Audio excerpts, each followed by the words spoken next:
నమః. పెద్దలను గౌరవించాలి, పూజించాలని అందరూ చెప్తా ఉంటారు కదా.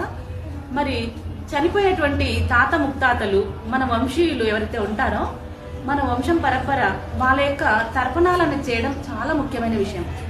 పితృదోషాల కారణం ఏంటంటే పిల్లలు బాగా చదువుకోవడం ఇబ్బంది పడడం కానీ, మగ సంతానం కలగకపోవడం కానీ, వివాహమైన కూడా వాళ్ళ అనుకూలంగా ఉండకపోవడం, ఇలాంటి అన్ని ఇబ్బందులు ఎదురవుతుంటాయి. దీనికి ఈ దోష నివారణ కోసం పితృతర్పణాలు అనేవి ఖచ్చితంగా చేయాలి. మహాలయ అమావాస్య ఇప్పుడు ఈ పౌర్ణమి నుంచి స్టార్ట్ అయింది, అమావాస్య వరకు ఉంటుంది. దాన ధర్మాలు చేయడం ముఖ్యమైనటువంటి అంశము.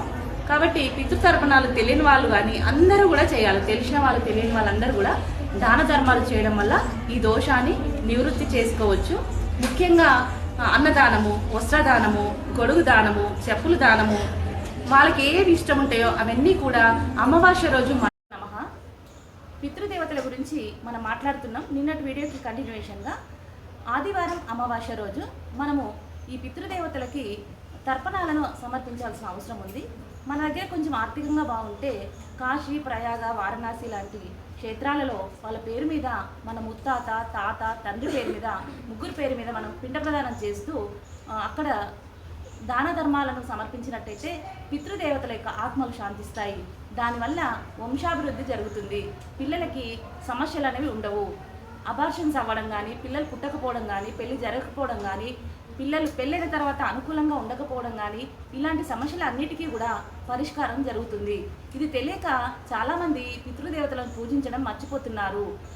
పితృదేవతలను పూజించాలంటే డబ్బులే ఉండాల్సిన అవసరం లేదు. మరి ఏమీ లేని స్థితిలో కూడా మన దగ్గర ఏముంటే అది సమర్పించి వాళ్ళ పేరుతో ఎవరికైనా కూడా మధ్యాహ్నం 12 తర్వాత ఓం శ్రీ గురుభ్యో నమః.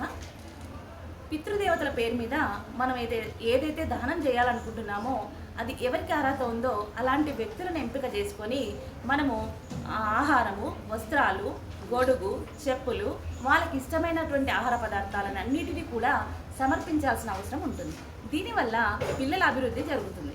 పిల్లలు మంచిగా చదువుకోవడం, వృద్ధిలోకి రావడం, కుటుంబం క్షేమంగా ఉండడం జరుగుతుంది.